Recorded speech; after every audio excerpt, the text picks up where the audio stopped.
Hello everyone, welcome to my YouTube channel. मैं हूं अंकिता। आज मैं आपको पढ़ाऊंगी फंक्शंस ऑफ लाइसोसोम्स। जो हमारे लाइसोसोम्स होते हैं उनके मेन फंक्शंस होते हैं, वो इस वीडियो में हम डिस्कस करेंगे। सबसे फर्स्ट है हमारा, lysosomes are often called garbage system of the cell because of their degradation activity. जो हमारे लाइसोसोम्स होते हैं इसको हम गार्बेज सिस्टम भी बोलते हैं, क्योंकि ये क्या करता है, ब्रेक डाउन करता है हमारा डिफरेंट मॉलिक्यूल्स और मटेरियल्स का। About 50 different hydrolytic enzymes known as acid hydroxylase are present in the lysosome. 50 different हमारे हाइड्रोलाइटिक एंजाइम्स लाइसोसोम में प्रेजेंट होते हैं, जिसको हम एसिड हाइड्रोक्सिलेज भी बोलते हैं। Through which lysosome execute their function. इन्हीं हाइड्रोलाइटिक एंजाइम्स की वजह से लाइसोसोम अपना फंक्शन कंप्लीट कर पाते हैं। तो हमारे पास 50 डिफरेंट हमारे हाइड्रोलाइटिक एंजाइम्स होते हैं, लेकिन हमारे यहाँ पे 4 मेजर हाइड्रोलाइटिक एंजाइम्स हैं। तो ये रहे हमारे इंपॉर्टेंट लाइसोसोमल एंजाइम। सबसे फर्स्ट है हमारा प्रोटीएज, सेकंड है हमारा लाइपेज, थर्ड है हमारा amylase and fourth is nuclease. जो सबसे फर्स्ट है हमारा प्रोटीएज, वो क्या करता है, जो हमारा प्रोटीएज होता है which hydrolyse the proteins into amino acids. जो हमारा प्रोटीएज होता है वो प्रोटीन को ब्रेक डाउन करता है अमाइनो एसिड में।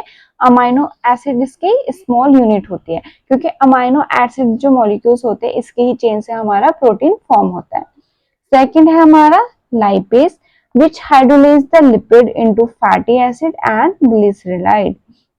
जो हमारा लाइपेज होता है वो हाइड्रोलाइज करता है लिपिड को फैटी एसिड्स में और ग्लिसराइड्स में। थर्ड हमारा amylase which hydrolyze the polysaccharides into glucose। जो हमारा अमाइलेज होता है वो क्या करेगा, वो जितने भी हमारे पॉलीसैकेराइड्स है, जो हमारी शुगर है, उसको हमारा ग्लूकोज में कन्वर्ट करता है। लास्ट है हमारा nucleus which hydrolyze the nucleic acid into mononucleotides। जो हमारा न्यूक्लियस है वो हमारा क्या करता है, वो हम जितने भी हमारे न्यूक्लिक एसिड्स होते हैं उनको मोनोन्यूक्लियोइड्स में ब्रेक डाउन करता है। ये हमारे इंपॉर्टेंट 4 टाइप्स के हमारे लाइसोसोमल एंजाइम्स है, हाइड्रोलाइटिक एंजाइम्स है। पर जो हमारा लाइसोसोम है उसमें हमारा इन 4 के अलावा और हमारे 46 डिफरेंट लाइसोसोमल एंजाइम्स होते हैं, जो डिफरेंट मटेरियल्स का ब्रेक डाउन करते हैं। नेक्स्ट है हमारा मैकेनिज्म ऑफ लाइसोसोमल फंक्शन। जो हमारे लाइसोसोम का फंक्शन है वो उसका हमारा मैकेनिज्म होता है। ये हमारा 2 टाइप का होता है। फर्स्ट होता है हमारा हेटेरोफैगी, सेकंड है हमारा ऑटोफैगी। तो फर्स्ट है हमारा हेटेरोफैगी।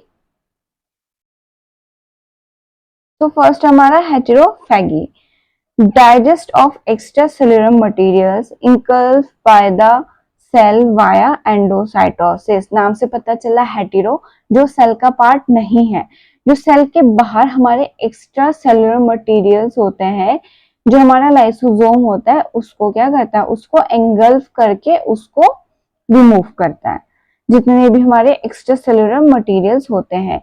इस प्रोसेस को, जो हमारी ये प्रोसेस होती है, इसको हम एंडोसाइटोसिस बोलते हैं, जिसमें हमारे जो एक्स्ट्रा सेलुलर मटेरियल्स होते हैं वो सेल में एंटर करते हैं एंडोसाइटोसिस प्रोसेस के थ्रू, और फिर उसे लाइसोसोम क्या करेगा, उसको वहां से रिमूव कर देगा, जितने भी हमारे बैक्टीरिया है, लिपिड प्रोटीन है, उनको डिस्ट्रॉय कर देगा। नेक्स्ट है हमारा ऑटोफैगी। नाम से पता चला ऑटो मींस जो उसके अंदर, सेल के अंदर जितने भी मटेरियल्स प्रेजेंट है। Digestion of intercellular material such as born out cytoplasmic organelles. जो हमारा ऑटोफैगी है उसमें जितने भी हमारे सेल के अंदर के लिपिड हो, प्रोटीन हो, या फिर कोई वॉर्न आउट ऑर्गेनेली हो जो डैमेज हो गई और रिपेयर नहीं हो सकती है, उसको जो हमारा लाइसोसोम होता है वो डिस्ट्रॉय करता है या फिर रिमूव करता है। तो हमारा इसके 2 टाइप का हमारा मैकेनिज्म हो गया। फर्स्ट हमारा हेटेरो, सेकेंड हमारा ऑटो। हेटेरो में जितने भी हमारे एक्स्ट्रा सेलुलर मटेरियल्स होते हैं उसका रिमूवल होगा, और हमारा ऑटो में जो खुद सेल के ही ऑर्गेनेलीज है, लिपिड या प्रोटीन है, उसको वो डाइजेस्ट करता है। तो वीडियो यहीं पे एंड होता है। नेक्स्ट वीडियो में हम पढ़ेंगे जो उसके मेन फंक्शंस होते हैं, जो लाइसोसोम के हमारे मेन फंक्शन होते हैं, वो डिस्कस करेंगे। वीडियो को like, subscribe, share and also hit the bell icon. Thank you.